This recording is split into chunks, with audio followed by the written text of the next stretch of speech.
नमस्कार, KCN news में आपका स्वागत है। आज हम राजेंद्र नगर विधानसभा से भारतीय जनता पार्टी के पूर्व मंडल अध्यक्ष अनिल दीवानी से क्षेत्रीय मुद्दों पर सीधी बात करेंगे।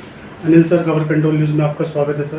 धन्यवाद। सबसे पहले जान लेंगे, बांसुरी स्वराज नई दिल्ली से फाइट लड़ रही है सर, कैसा रहेगा इस बार का माहौल? बहुत बढ़िया माहौल रहेगा और बांसुरी जी अच्छे मार्जिन से चुनाव जीतेंगे। पिछली बार हम मीनाक्षी लेखी जी 2.5 लाख वोटों से जीती थी और इस बार चुनाव में जो है बांसुरी जी लगभग 3.5 लाख वोटों से जीतेंगी। 3.5 लाख वोटों से जीतेंगी क्योंकि जीत रही हैं, इसमें कोई दो राय नहीं है। और बहुत अच्छा उनका कैंपेनिंग चल रही है, लोग घर घर संपर्क चल रहा है। क्षेत्र के हर लोग जो हैं मन से तन से लगे हुए हैं बांसुरी जी को। और मोदी जी का एक विशेष जो कार्यक्रम है कि मोदी जी ने ही जो इस चुनाव के अंदर अपनी कि एक इस बार 400 पार, तो 400 पार का जो नारा है उसमें बांसुरी स्वराज जी एक उनका भी अहम रोल रहेगा। सर, जब मैं विपक्ष की पार्टियों से मिलता हूं तो वो कहते हैं 400 पार महंगाई होने जा रही है क्योंकि भारतीय जनता पार्टी इस बार हार जाएगी। कांग्रेस और अन्य पार्टियों को कहना है तो हर चीज़ पर 400 के पार ही होगा, हर महंगाई। इसको लेकर आप दर्शकों को क्या कहना चाहेंगे सर? मेरा मानना है कि अपोजिशन पार्टी कांग्रेस हो जो आप हो, आज इनका इंडिया गठबंधन बना है जो, ये किसी भी स्तर पर ठीक नहीं है। ना तो इनके अंदर आपस में इतना मतभेद है, इनके अपने नेताओं में अपनी फूट है। ये तो चुनाव में कहीं दिखने वाले नहीं है क्योंकि इनका जो है जो केजरीवाल जी की आप पार्टी है, इसने सत्ता में आने से पहले उनको बहुत ही भद्दी गालियां भी दी थी। ये कहा था शीला दीक्षित चोर है, भ्रष्ट है, और कलमारी जी को भी यही बयान दिया था कि इनको जेल में डालूंगा, इनको वो करूंगा। मेन मुद्दा है कि इसने जो भी उनके अगेंस्ट बोला कि हम बच्चों की कसम खाता हूँ, ऐसे इसने बयान दिए, लेकिन फिर भी उसमें भारतीय जनता पार्टी कहीं भी खड़ी नहीं थी। ना तो उनके पास सत्ता थी दिल्ली प्रदेश की, ना ही राष्ट्रीय सत्ता थी, लेकिन फिर इसने उन्हीं को गालियां दी। सोनिया को गिरफ्तार करेंगे, मनमोहन जी को गालियां दी, मनमोहन सिंह को। लेकिन जब सत्ता का टाइम आया एकदम पलट गया और चुनाव लड़ने लगा। जब पहली बारी चुनाव लड़ा 28 सीटें आई तो इसने गठबंधन कर लिया, उनसे समर्थन ले लिया और उनको चोर बनाते हुए उनकी चोरियों को छुपाया, उनको बंद करने के बजाय उनके साथ गले मिला और इसने सत्ता को हासिल करने की कोशिश की। लेकिन क्योंकि कांग्रेस थी वो भ्रष्ट थी, ये तो मानने को हम तैयार हैं कि कांग्रेस उस टाइम बहुत भ्रष्ट थी, लेकिन कांग्रेस ने भी अपने उनके साथ मिलकर जब सत्ता में आए उन्होंने भ्रष्टाचार की फिर नींव खोदनी चालू कर दी। तो उस वजह से इनके साथ उनकी बनी नहीं, उन्होंने अपना समर्थन वापस ले लिया, सत्ता से हटे। 2012 में सत्ता से निकले, हटे। 2015 में फिर चुनाव हुआ जिसके अंदर इसने बहुमत हासिल किया। भारतीय जनता पार्टी ने बहुत कार्य किए, मेहनत की, लेकिन वो किसी कारणवश नहीं सत्ता में आ सके और ये 10 साल हम सत्ता से बाहर रहे। लेकिन कारपोरेशन में हम सत्ता में फिर भी आते रहे। बिल्कुल। और सत्ता में आने के बाद कारपोरेशन में हमने बहुत काम किए। इस बार सत्ता कारपोरेशन के चुनावों में इसने कहा था कि मैं फुल बहुमत से मैं आऊँगा, भाजपा को कुछ टिकट नहीं, लेकिन भाजपा बहुत ही बहुमत से जीती और अच्छे सीटों से अपोजिशन में आई है और भाजपा ने कार्य किए थे, जनता ने उन पर विश्वास किया। अब लोकसभा का चुनाव है, ये मोदी जी का चुनाव है और ये मानना है कि मोदी जी ने देश के लिए बहुत कुछ किया है, राष्ट्र के लिए कुछ किया है। राम मंदिर का निर्माण हुआ, सुप्रीम कोर्ट ने चाहे डिसीजन दिया, लेकिन मोदी जी का उस न्यायालय को अप्रोच करने का ये कि डे टू डे इसकी हियरिंग हो जिससे इसका डिसीजन जल्दी हो, और ये वो डिसीजन जल्दी हुआ और वो राम मंदिर बना, उसका निर्माण भी हो गया, बन गया, प्राण प्रतिष्ठा भी हो गई। कश्मीर का मुद्दा था 370, किसी के भी ताकत नहीं थी उसको हटाने की। 370 कोई नहीं, क्योंकि मुस्लिम तुष्टीकरण भी चाहिए था, एक विवाद भी चाहिए थे कांग्रेस को, अपोजिशन को, जिससे देश के अंदर एक अलग से एक रोज के मुद्दे बने रहें, समस्या खड़ी रहे और जनता को समझ में ना आए। तो लेकिन जनता समझदार थी और मोदी जी बहुमत से आए, उन्होंने 370 को अपने जो मैनिफेस्टो में था उसका पूरा पालन किया और 370 को रिमूव किया। अब 370 आज कश्मीर की हालात देख लीजिए कितनी अच्छी है। 3 तलाक हो, 370 हो, 3 तलाक के अंदर भी मुस्लिम महिलाओं ने उसका स्वागत किया, 3 तलाक में भी हुआ। अब मोदी जी के काम बताने के क्या है, इतने काम है। वर्ल्ड में आप जाइए, सब जगह मोदी जी के स्वागत के लिए उनके राष्ट्रीय अध्यक्ष खड़े होते हैं, राष्ट्रीय अध्यक्ष उनके सामने खड़े होते हैं, उनका वहां पर परचम लहराता है, मोदी मोदी, हर जगह मोदी मोदी किया जाता है। घर घर मोदी, हर मोदी, घर घर मोदी, ऐसे नारे वहां पर देशों में भी लगते हैं। बिल्कुल। और मोदी जी के कारण आज ये जो 400 के पार होने वाला जो है 370 प्लस 400 का नारा जो है, इसमें हमें उम्मीद है कि आने वाले 4 जून को हम सारे हिंदुस्तान की जनता जो है खूब हर्षोल्लास से अपना समर्थन देगी और खुशियों से सब नाचे कूदेंगे। ये मेरा पूरा विश्वास है। बहुत उम्मीद है मुझे कि 400 पार का नारा जो है मोदी जी का, उससे बिल्कुल समर्थन मिलेगा। जवाब साहब आप ये बताइए कि जैसे कि आप कह रहे हो 3 तलाक के मुद्दे हैं, धारा 370 वगैरह ये सब हटाया मोदी जी ने, इसका पूरा का पूरा श्रेय मोदी जी को ही जाता है। लेकिन मैं कांग्रेस के लोगों से मिलता हूँ, वो कहते हैं कि ये तो हमारे प्रस्ताव में पहले से ही था। ये सब मनगढ़ंत बातें आप करने लगे हैं। जब इनके प्रस्ताव में था तो उन्होंने लागू क्यों नहीं किया, क्यों नहीं उसको, ये तो कहते रहे कि 370 हम हटा ही नहीं सकते हैं, वे संविधान में ऐसा लिखा हुआ है, हम 370 नहीं हटा सकते हैं।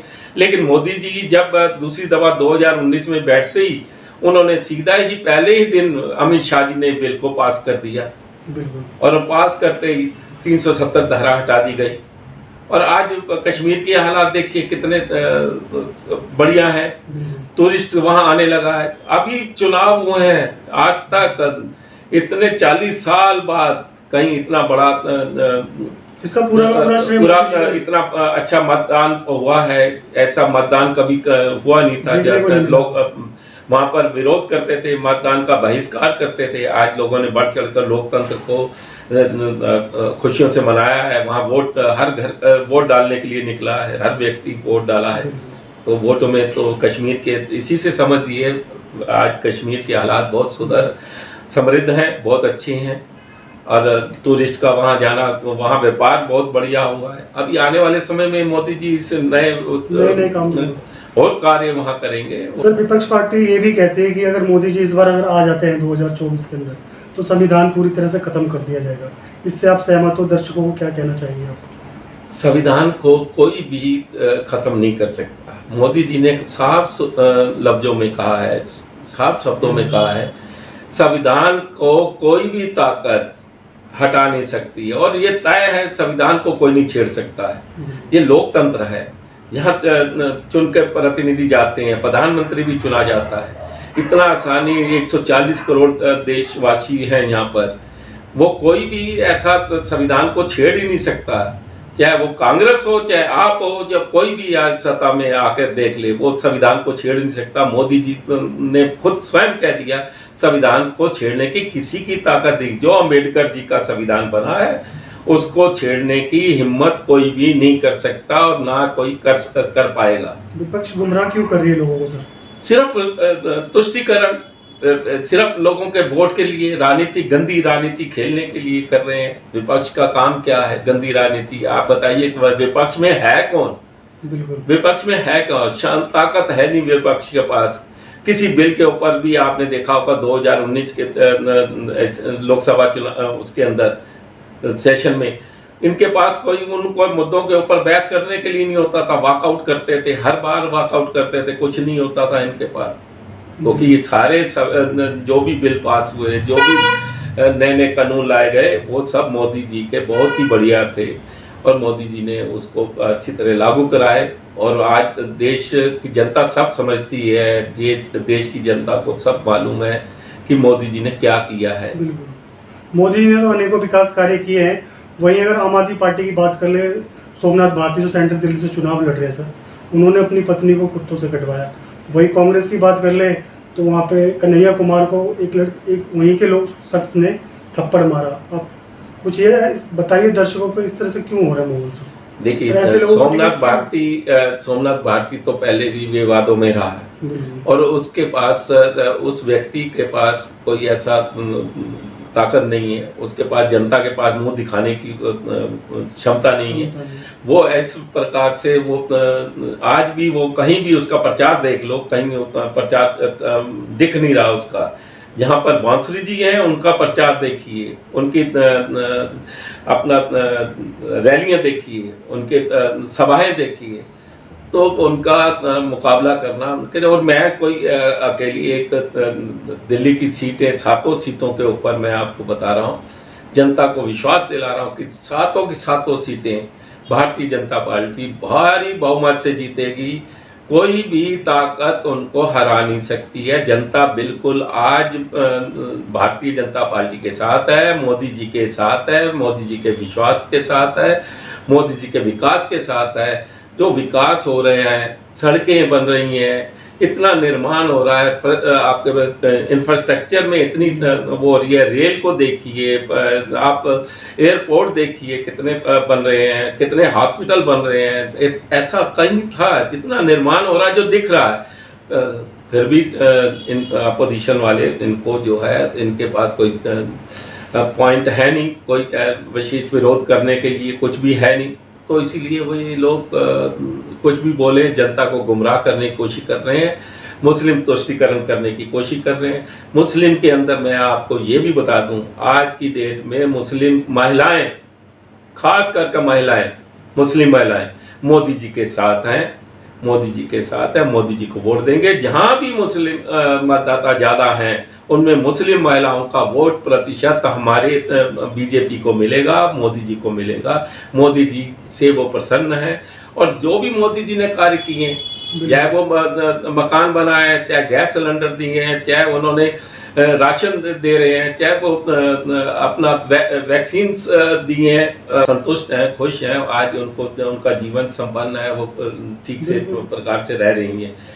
विदेशों में भी मुस्लिम कंट्रियों के साथ उनके संबंध देखिए कैसे हैं। इतने अच्छे संबंध होने के बाद वहाँ पर अपना मंदिर डेवलप करा देना मुस्लिम कंट्रियों में, पाकिस्तान तक तारीफ करने लग गया। पाकिस्तान तक तारीफ करता है। अभी तो उनके मीडिया को देखिए, उनके चैनलों पे जाइए, आपको पाकिस्तान में मोदी जी की जिंदा, और वो चाहते हैं कि मोदी जी ही हमारे देश का वो करे, और जल्दी ही पीओके भी हमारा होगा तो मोदी जी के पाकिस्तान से वो लेंगे।